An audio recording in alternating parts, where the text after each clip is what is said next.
Hello and welcome to TidyX episode 66. TidyX is a screencast where we go through and explain how our code works. My name is Ellis Hughes and you can find me on Twitter at Ellis_Hughes.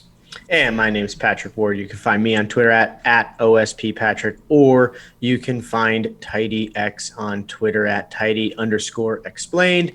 You can hit us up on Gmail, tidy.explained@gmail.com. You can open an issue in the GitHub repo, or you can like and subscribe and, of course, comment or question on the YouTube videos. Lots of options to get in contact with us with your questions, ideas, thoughts, things that you like to see, or your potentially messy data that you're having problems with, which will be a part 3 for episode 66 of cleaning ugly Excel data. Yeah, exactly. So this week we're continuing what we did the last 2 weeks, which is taking a look at an ugly data set or ugly Excel file that was formatted in a way that visually makes sense, but as a programmer is really painful to work with. It's got multiple headers. There's multiple tables kind of scattered around in there, but thankfully they were consistent, so you're able to write functions to be able to scrape that all up and put it into a file. However, we didn't get to the point where we're actually cleaning up the data, so it was perfectly ready for any analysis or anything you might want to be, visualization or anything you might want to be doing with that. So this episode, we'll be doing that. Yes. But we also did want to give a quick call out to one of our viewers who suggested that we take a look at the unpivot_r package. It looks like a very, very cool package. So I'm just going to share this here, Patrick. You can't see it, but everyone else can. It's got a lot of really cool functions, it looks like handling the multi-headedness that we dealt with manually ourselves, random headers anywhere but the top column, non-text headers. So it looks like it's got a good set of functionality that would be useful for a lot of folks. So I'm looking forward to using this in the future in projects that I have, so playing around with that and seeing how it'll work. But thank you, viewer, for sharing that with us. I think that was a lot of fun for us to learn about a new package. Yeah, awesome. All right. I hadn't heard of it.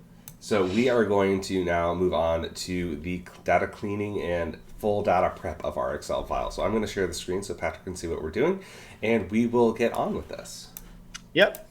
So the first 2 weeks we're really trying to talk about how to bring in the data, call multiple tabs, and then structure and organize the data in a data frame format or a tabular format that could be analyzed. And so we both took our random cracks at it. Week 1, me, week 2, Ellis. Now we've got the data organized, so that's going to be this entire first part. So this was all episode 65. If you want to see the the how-to there and the thought process along it. Exactly. And the new stuff new stuff starts here. So once we get the data into now a data frame format, you'll notice that we have some columns that look kind of weird. So there's the first things that stands out, right, is you have these like weird scientific notation things going on with distance. There's obviously like a colon there somewhere. So inconsistencies in how the duration, the time duration was entered into the Excel tabs or Excel columns. We could see that the dates are all numeric, which is a problem. We see weight has this crazy out to like the 30th significant digit. And the other thing is that when we call the structure of this, we see that everything is in character format, which obviously isn't going to be useful for some of the numeric values. So we have a bit of work here to do to finish this table up. And the first place that we're going to start is with that date, which is in those numeric formats, which we talked a little bit about last time. I found this cool function. I had never seen it before, so I just threw it in there for any of the viewers looking for a function to handle numeric dates coming from Excel.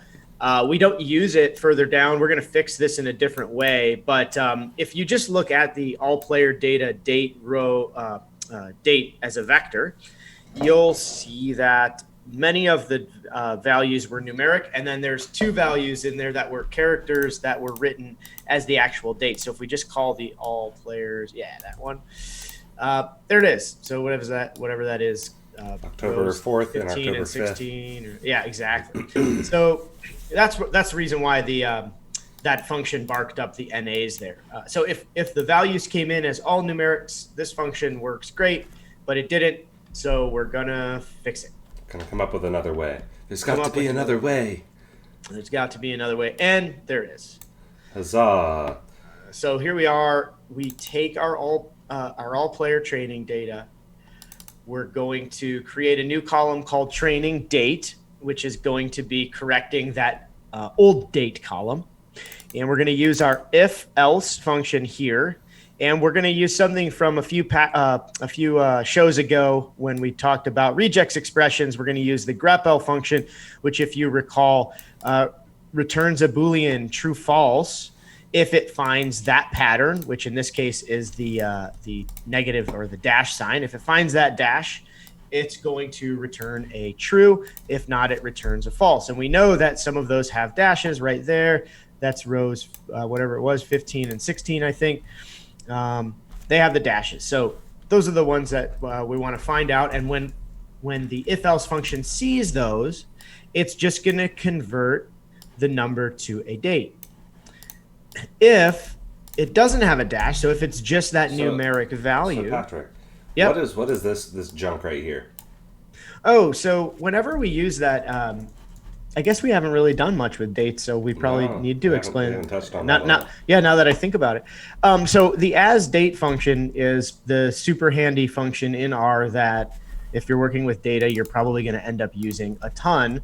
And the as date function allows you to specify the format in which the date is to be read. So, for example, ours has some dashes. So we're saying like, hey, we want it to make sure that when you see this data, it's in month, day, and year format. If there were slashes, we would change the dash marks to slashes. But it's just an easy way of specifying, or it is the way of specifying the way in which the data should be read in. So there you go. So basically, each one of these percent, some letter, tells the function as date, this is going to be months, minutes, day, year. So we are pre-telling the function, hey, the format of the string you're going to be looking at is like this. And the only thing that I will say about this that I've had, and I don't know why it is, and maybe you can explain why it is, when you feed it that month, day, year piece, I've had some issues. I've had some instances where the Y has to be lowercase instead of capital. And I never know why. If I do it as capital and it needed to be lowercase, it returns the year as 0021. I don't know why. There's something about it has to be something with how the data is sitting in the database. Interesting. Yeah, there's got to be something about that. Yes. Here. So you can go and look and learn more about the format that they expect. Yeah. So I'm scrolling through here really quick to try to find the correct location. I always have to reference the actual functions themselves so that I can understand how it's formatted, because I never remember off the top of my head. Yeah. So I think that there's no shame in looking up. No. Zero shame in looking up how things are actually supposed to be done, or at the documentation, because all of us have to do it. All of us Google Stack Overflow. All of us don't feel bad at all.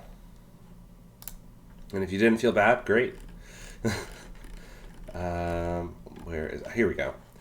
So I'm going to make this a little bit larger. So eventually I got here. You have to go to the strp time format here, and you kind of scroll down, but here it starts telling you what all these different percent signifiers mean. So like some of these are shortcuts too. So like if you have century, you could use the %C, or the %D assumes that it is the date format %M / %day / %Y. So it's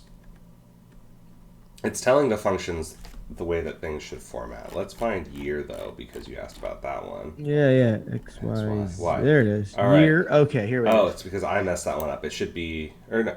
No. Here. I guess it's... year without century.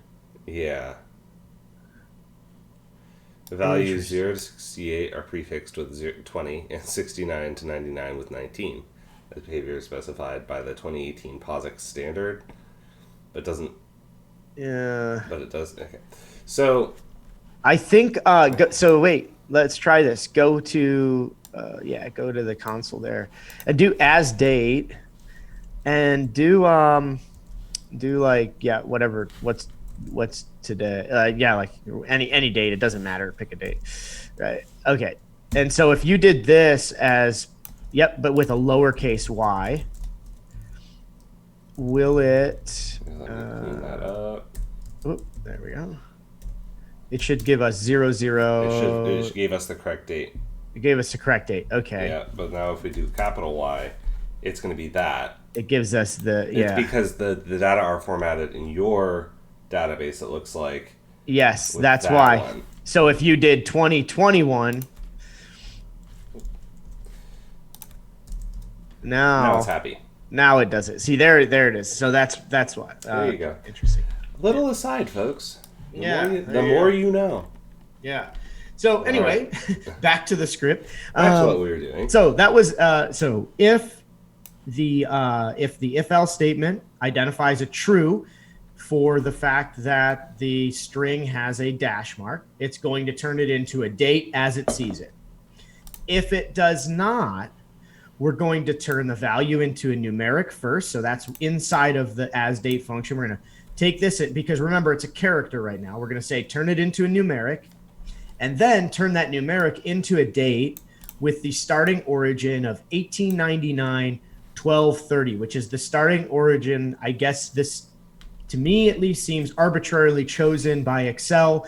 And so all of the numeric dates are in reference to that origin date. Well, if you think about it, therefore 0 is midnight at January 1st, 1900. 1900. So yeah, but then ours origin was what? It's like 1970. January 1st, 1970. So why? Yeah. So that's like the annoying piece about having to know when the origins are. Yes. Is knowing the difference between the two and correct and what to do. But once you know them, it kind of sticks in your brain a little bit because it's an annoying thing that you do a lot. And one thing that I also wanted to call attention to is we're using the if underscore else function as opposed to the if else function, and that's because the way that the if else function in base R is written, it first populates a vector of booleans, true or false, to then be populated with the results of these two statements here. The issue with that is if you're working with most objects, it ends up working out just fine. It converts those booleans into like your character, your numeric. It's not a big deal. But if you're working with date objects are kind of weird because they're multifaceted, right? Because when you print out a date object here, it prints out in a character, but that's because it's getting formatted. If you look at the structure underneath it, it's actually not a normal object. And so when it gets added into the Boolean vector, it gets converted into numeric back to its most basic format because that is the most common object type that is shared between a Boolean and a date object is numeric. So if underscore else, however, is written differently and it works. So I wrote a whole blog post about it. I think I mentioned that last week as well on why if else works the way it does when you're working with dates. Mm-hmm. So I'll try to add that into the show notes. The show notes about how that all works. So, we'll run this, and we're going to have now our nice little data set, and we see we've got the data set now is starting to come together. We have the date that is now in the proper format. Yep, everywhere. Okay, so is happy. Now, before we address the duration column, which you'll see is a problem, we're going to just clean up some of these other values and turn them into numerics because they're as characters. So we want to get them into a numeric format. And now they look nice and rounded and everything looks good. And now we see the only problem is the duration column, which we left as a character, but we could see has like weird There's some scientific notation there. There's a semicolon there. Some of the other values, if we look below this, are like in whole numbers. So it's just, yeah, there you go, 30, 45, 30, which is what we want, right? We want those in minutes, like 30 minutes, 45 minutes, 75 minutes, etc.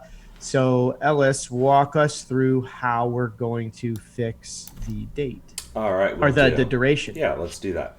All right, so we'll take this training data cleaned function, or object, and we're going to mutate it again. We're going to create this new field called duration num, and we're going to throw a parse number at it. See, all right, what sticks? What happens when we throw a parse number at it? Because we've got some strange formats here, and so we're going to quickly run that and see. Oh gosh, let me make that wider. There we go. There it is.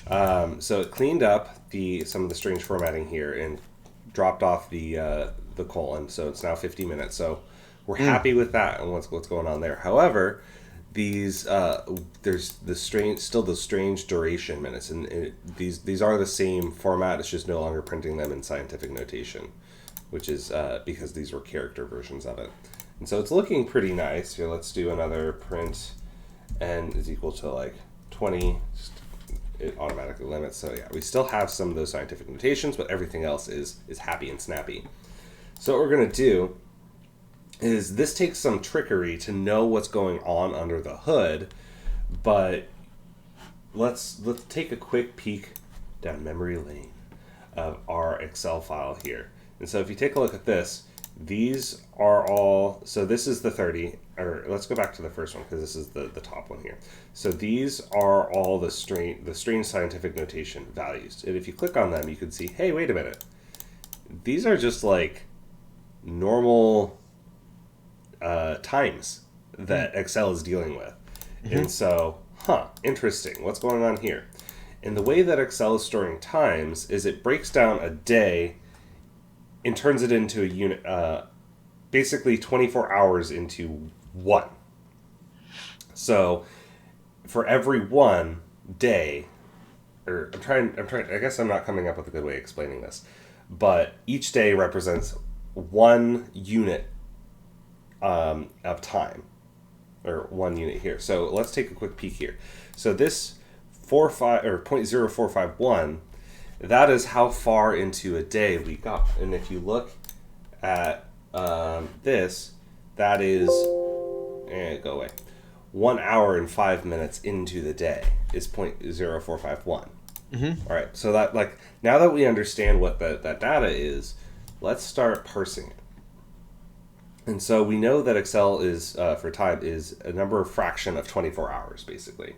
And so if we want to convert that into our minutes, what we can do here is we can go, all right, so there's 24, we know the units are percent of a day, so 0.051 of 24 hours. Well, now we want to get it to minutes. So now we need to multiply it by 24 to get it into hours, and then we convert it by 60 to get it into minutes. So it's basic stoichiometric conversion from our chemistry classes that we did many a year ago. And so it's pretty straightforward. Or I don't want to say it's pretty straightforward. That's not entirely true. It is not pretty straightforward. It is because we understood what it was representing, we could convert it and do our stoichiometric conversions into what we are wanting. Be inclusive, everybody.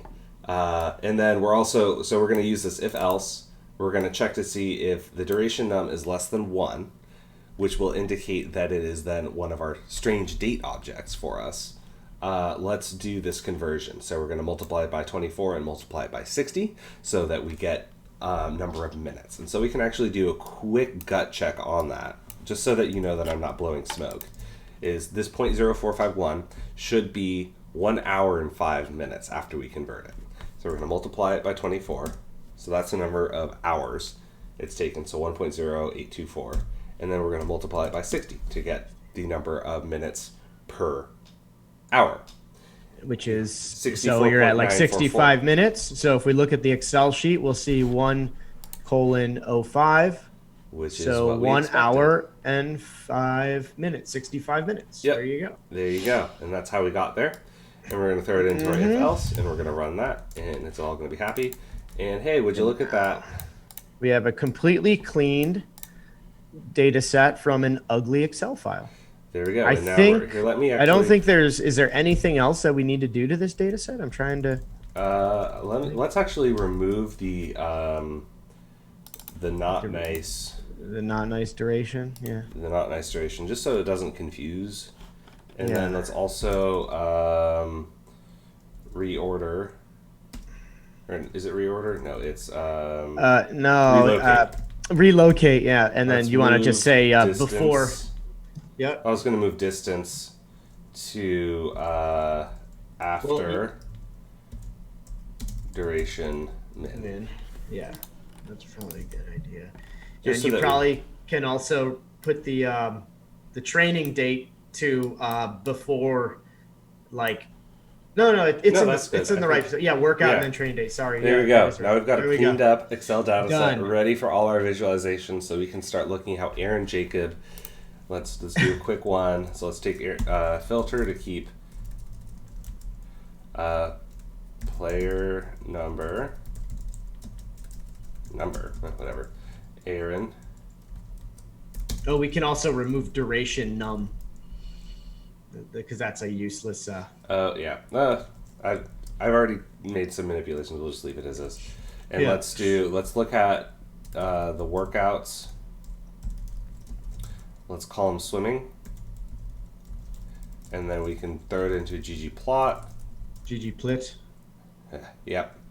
And let's do ace x is equal to training date, y is equal to duration minutes. Oh, and it helps if I do things properly and do the filters and then do a geom call. And there we go. These are the duration minutes of Aaron Jacobs across the training swimming sessions. There you go. You can start visualizing how your players are doing. The other thing that you might do after we just corrected for the duration in minutes, one of the things that I often will do, especially if this was like a massive data file, is run things like a histogram and a box plot just to make sure there's no data points that look so absurdly out of place that I need to like reinvestigate what I did. Mm-hmm. Or make sure that they actually entered the data incorrectly. Right. Like maybe it wasn't a U problem, it was a data entry issue. Or that, yeah, but either way, you want to just identify like, oh, that doesn't look right. So that's the only other thing that I probably would do is a histogram over those values. And a box plot, yeah. Histogram. There we go. There's your histogram. So a couple 30, and then it's not super helpful with that. I guess what we could do is because you filtered by a guy.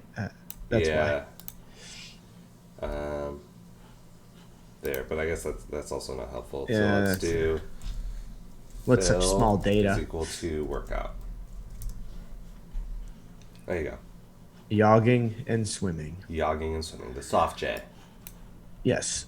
There we go. And this is how you can maybe start looking at it. This is why it's valuable. And that is how you clean up some ugly data. So please send us, if you have some ugly data that you're like, this is awful. I don't like doing this. I don't like cleaning this.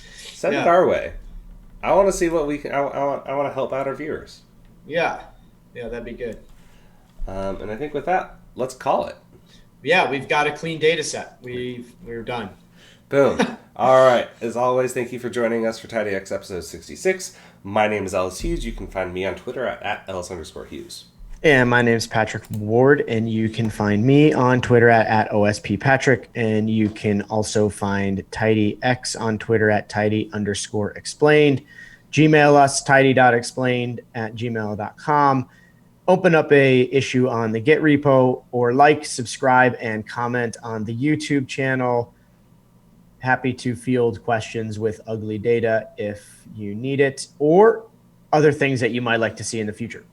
Exactly. All right. Thank you all so much, and keep on exploring your world.